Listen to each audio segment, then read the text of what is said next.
Hello and welcome to Trinity Online for the second weekend in November 2023. Our narrative lectionary now takes us into the time of the kings and the prophets, and we have Elijah coming into conflict with King Ahab. 1 Kings 18. When Ahab saw Elijah, Ahab said to him, "Is it you, you agitator of Israel?" And Elijah answered, "I have not agitated Israel. You have, and your father's house, because you have forsaken the commandments of the Lord and followed the Baals, the Canaanite god of the storm.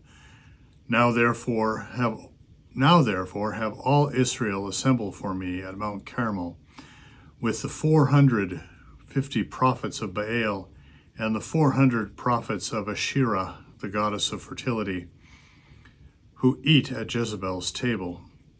So Ahab sent to all the Israelites and assembled the prophets at Mount Carmel. Elijah then came near to all the people and said, "How long will you go limping through life with two different unequal opinions? If the Lord is God, then follow him. But if it is Baal, then follow him." The people did not answer a word. Then Elijah said to the people, even I only am left a prophet of the Lord, but Baal's prophets number 450. Let 2 bulls be given to us. Let them choose 1 bull for themselves, cut it in pieces and lay it on the wood, but put no fire to it. I will prepare the other bull and lay it on the wood, but put no fire to it. Then you call on the name of your God, and I will call on the name of the Lord. The God who answers by fire is then indeed God. All the people answered, "Well spoken." Then Elijah said to the prophets of Baal, "Choose for yourself 1 bull and prepare it, but put no fire to it." So they took the bull that was given to them and prepared it and called on the name of Baal from morning until noon, crying, "O Baal, answer us." But there was no voice, no answer. They limped about the altar that they had made. At noon, Elijah mocked them, saying, "Cry out loud, cry, surely he is a god. Either he is meditating, or perhaps he has walked away to relieve himself, or he is on a journey, or perhaps he is asleep, and he must be woken up." Then they cried aloud again, as was their custom, and they even cut themselves with knives and swords until the blood gushed out over them. As midday passed, they raved on until the time of the offering of the oblation.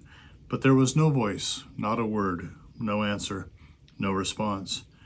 Then Elijah said to all the people, "Come close to me." And all the people came close to him. First he repaired the altar of the Lord that had been torn down. Elijah took 12 stones, according to the number of the tribes of the sons of Jacob, to whom the word of the Lord came, saying, "Israel shall be your name." With those stones he built an altar in the name of the Lord. Then he made a trench around the altar, large enough to contain 2 measures of seed. Next he put the wood in order and cut the bull into pieces and laid it on the wood. And he said, "Fill 4 large jars with water. Do it a second time." And they did it. And again he said, "Do it a third time." And they did it a third time, so that the water ran all around the altar and even filled the trench with water. At the time of the offering of the oblation, the prophet Elijah came near and said, "O Lord God of Abraham and Isaac and Israel, let it be known this day that you are the God of Israel, that I am your servant, and that I have done all these things at your bidding. Answer me, O Lord, answer me, so that this people may know that you, O Lord, are God, and that you have turned their hearts back." Then lightning from the Lord fell and consumed the burnt offering, the wood, the stones, even the dust. It even licked up the water that was in the trench. When all the people saw it, they fell on their faces and said, "Yahweh is indeed God, and Yahweh is our God." God's story, our story. So here we have a contest between Elijah and Baal. There was always this back and forth that was going on in Israel, where the people of Israel were always being kind of lured and tempted into some of the more some of the gods that had existed within the people. They didn't move into an empty land when they moved in from Egypt. It was a land that had been inhabited by the Canaanites, and the Canaanites had their own gods. And there was always this temptation to kind of swing that way. Baal was the god of thunder, the god of rain, the god of the storm. He rode on storm clouds. And Asherah, or Astarte, was his sister, the goddess of fertility, the goddess of the earth. It was their system, their way of kind of looking at the rhythm of the seasons. But as we said, there was always this kind of jealous competition between the two. And here we have a contest between Elijah, who is like saying, I'm the only one left. There are 850 prophets altogether from the other opposing team, and we're kind of wanting to step in and say, yay, go Elijah, go Elijah. And it's an incredible display. Now they talk about fire falling from the sky, and we think, wow, that's pretty cool. But in a way, fire from the sky and lightning in Hebrew are the same thing. So the very fact that Elijah has covered the altar and the wood and the bull and even made a trench around it with water, actually it kind of works, because that's what attracts the lightning, that's what attracts the electricity. But anyway, be that as it may, we have this incredible display of power from Elijah, and yet within a couple weeks in the story, Elijah is running for his life and running back down to Sinai. So this is not like some event where he, just was so victorious that the whole country immediately went his way. But rather looking at this whole thing of kind of testing God, or having a contest between, what I'd like to focus on today, because a lot of times we'll look at something like this and we'll say, well, isn't that cute? Isn't these people back then had these gods, and we are so modern, we're so beyond that. We don't have things like that anymore, and heaven forbid that we should have any kind of an idea that we would have a God that would be in competition with our own sense of giving our lives to walking in harmony with the divine. And yet, be careful, because I think that we do exactly the same thing. When the people of Cana, or the people of Greece, or the people of Rome, the Egyptians, when they named gods, what they were doing was really in many ways naming a natural force. And we do very similar kinds of things. When we feel like there is something that is kind of bigger than what we can just see on the surface, we may not have false gods. And I want to be careful. I would not name these as false gods. I would name these as other gods. Anything that we give our life over to, anything that we would kind of defer to or opt to make life decisions, big life decisions, I would say those kinds of things have the potential of what you would classify as a god.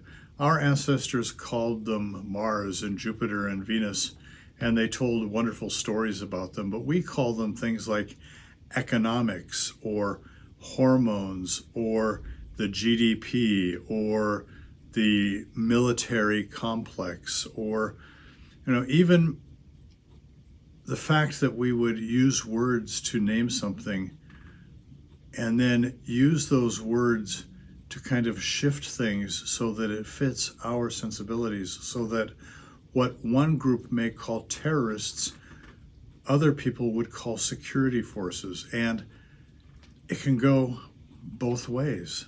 We see that in the Middle East right now, where there are things, horrific things being done by Hamas, really horrible. So we would call them terrorists. And yet at the same time, you can't just kind of give a blank check and a pass card to Israel, because there are things that Israel that has done and is doing that are doing it right now that are just as horrific. And yet we in our minds would say that they have reason or that they have an excuse. See, we're shifting the balance. And in that kind of a situation, we have to be very careful that we're not just kind of walking the edge of what I would call, in its own way, idolatry. We have gods too.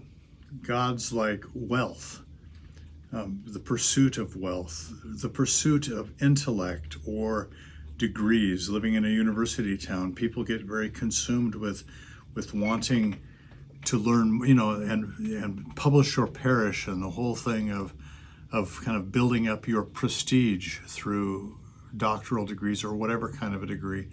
We have the gods of security, which right now, that's a big one that almost, overlays everything else in life. If you can claim security for something, that's it. Then the argument is over. Potential of it being a god. Because we make decisions and we sacrifice to that larger force. Popularity, status, being wanted or affirmed or liked, power, anything that we give power to in our lives to shift our decisions and make our decisions has the potential of being a god. So don't just say that, these are ancient people who were kind of superstitious and they believed in all these strange myths. We do exactly the same thing. Even the church can be an idol, can be a god, if the church gets in the way of God. What gets in the way? What holds us back? And how many places in our lives would we actually find out that these things that often have an ism at the end? So that's a pretty good way of knowing that something is getting bigger than it should when you have ism. Because those are the things that we often will actually, in many ways, worship, that we will, give our lives with, that we even would sacrifice something within our lives. Sometimes we even, as horrible as it sounds, we would sacrifice our own children for that idea, for that ism, and not realizing that it is something that has gotten out of control and that it is another God. That God is not calling us, Yahweh is not calling us into a life like that. That harmony with God is a life that is upbuilding and supportive and life-giving, and not something that is going to be calling us to suck the life out of ourselves or other people. Don't you see? That's what it's really all about. And it's a little scary. Actually, it's a lot scary. But it's recognizing that the dynamics that were taking place all through the Bible are dynamics we still live with. And so then taking them seriously, we can name them and we can claim them. Claim God as our own and claim the power of God, the love of God, the compassion of God in our own lives to be able to reflect that out into the world. Nobody said it was going to be easy. There was an Episcopal priest that said, "Wherever I go, they serve tea. Wherever St. Paul went, there was a riot." Well, maybe it's because we have either pushed God aside or domesticated God to the point where God no longer confronts some of those deeply held and yet in many ways perhaps anti-God forces, anti-love, anti-compassion, anti-caring for one another. The contest, the struggle is still going on. It's going on in our world, in our country. It's going on in our lives. And it's very real. Amen. Amen.